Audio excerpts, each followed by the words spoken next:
The Disney Lorcana organized play circuit is popping off. So today, during David B, channel member David B's box opening, I want to talk about Disney Lorcana, the organized play, maybe some of the drama, and if Disney Lorcana is the best competitive TCG in the space right now. And I gotta tell you, that answer. Oh, whoa. The answer to that might be no. We got our Maui playmat here. If anyone just went on that earthquake ride with me, thank you. Listen, you come here for not only the Disney Lorcana pack opening, not only the TCG news updates and market information, but for a reenactment of the actual Disney Lorcana rides. Disney rides while we're opening Lorcana.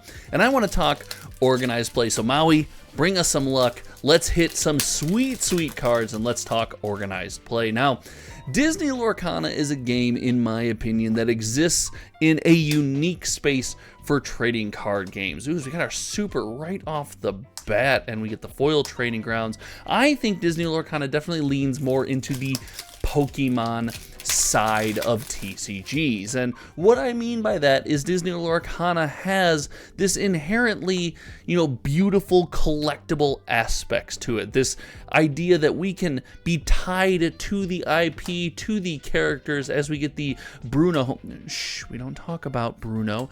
And we can be tied to that aspect of the game just as much as we can be tied to playing TCGs. In fact, the world's most popular trading card game, Magic the Gathering, this is something, ooh, look at the funny hey there. You love to see it. This is something I often criticize, is we've lost a lot of touch. We've lost a lot of care and love and this nostalgic and emotional pull to the characters, the stories, and the IP. And Disney Lorcana and even Pokemon really lean into that. You have the ability to collect, not only cards for your decks, but various characters and storylines and things that really touch your heart. And with that being said, games like that often, and not always, but often, don't have the strongest pull towards organized play. You attract a group of people, you attract a fan that doesn't necessarily need that as part of their TCG experience. Now, that's not to say that it's not important. The days of thinking that we can have a TCG that nobody plays are definitely over. People have to play and enjoy your TCG for it to be successful, and Disney Lorcana is no exception. But even though that this is the case, and there's no way Ravensburger doesn't know this, Disney Lorcana has leaned in and created a very popular organized play circuit. Look at the hardcore, cool Mickey Mouse art we got going on there.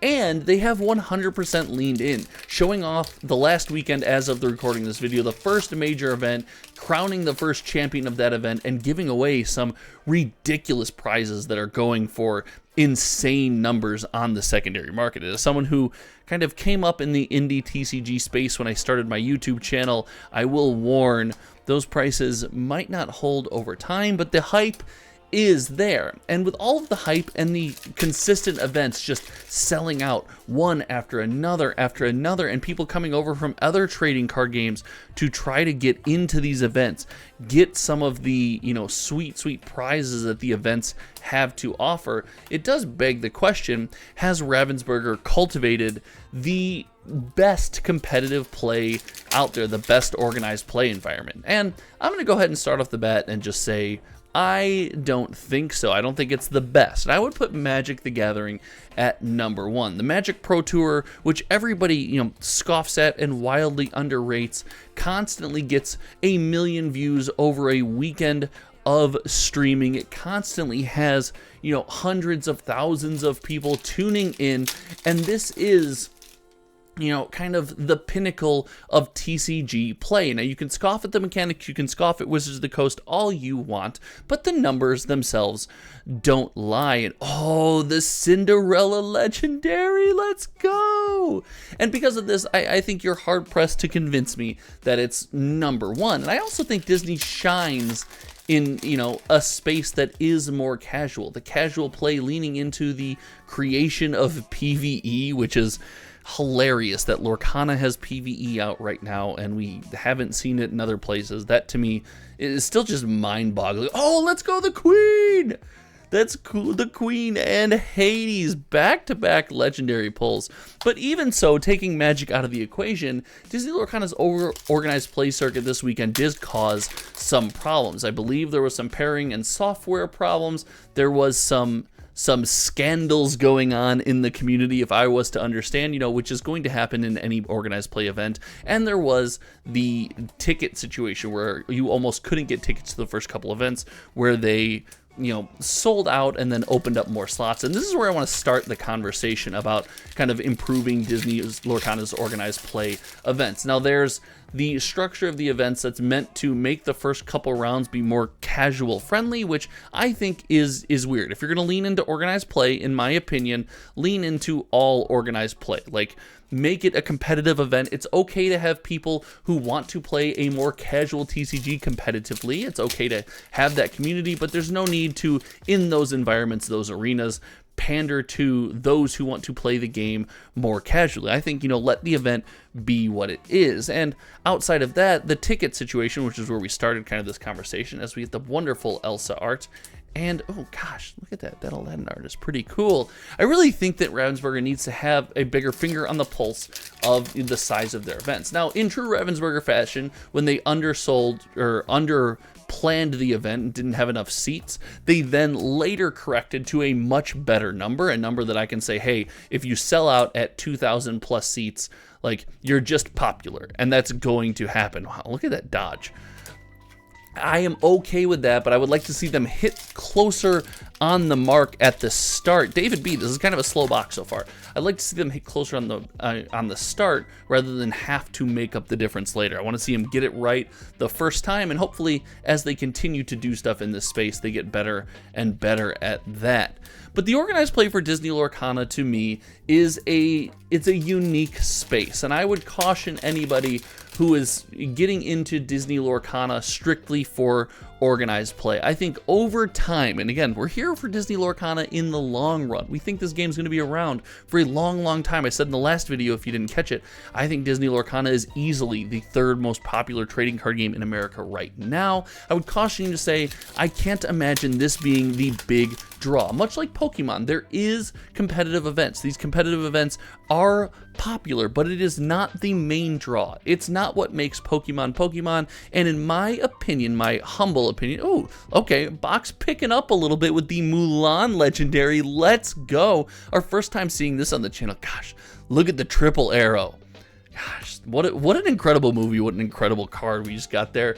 I would caution you to say, hey, it's okay to be involved in that community. It's okay to love that aspect of Disney Lorcana, and it's okay for them to continue to make improvements on it, maybe pull back some of the scandals, get rounds paired properly, and the insane, prizes that are being won there. I'll be interested to see if they follow and stay at the same value. In fact, make sure you're subscribed. We'll make sure to keep talking about those here on the channel to see if they hold value. Okay, the box is picking up. The box is picking up, David B. Let's go, Gaston. And we're hitting the foil Gaston. My goodness. Okay, we got a couple packs left, and the box is starting to show out. I'm starting to feel warm. It's getting warm in here. So I would just caution anyone to say, hey, that's my main reason to get in on Disney Lorcana. That doesn't mean that the community won't be viable. That doesn't mean that people won't continue to have wonderful organized play experiences down the road with Disney Lorcana. As we see the Goofy, look at the Super Goof, one of the few rares holding a couple dollars of value in the set right now. My pile discipline went to all good get up when I started getting the hotness. But I do think that having an organized play circuit is important. I could see a situation where Ravensburger pulls away from it in the long run. But for now, it's wonderful. It is creating a ton of hype for the game. It is making people, spend crazy money on these prizes. And the Disney IP, as we see the Goofy and Lost in the Woods, the Disney IP is one of the saving graces that could mean that some of these crazy prizes won on the organized play circuit could actually continue to hold the plank. Could continue to hold these crazy values because, you're a Disney collector, maybe you have the financial means, but you're not going to go top tier of these tournaments. You could be able to tell me a story where these things hold this value and these collectors keep scooping these rare tournament winning items up. But I will say, don't spend a bunch of money on playmats. We've already been in this universe. We've seen this happen. We've been in that TCG before. Stop spending tons of money on playmats. That is not the move.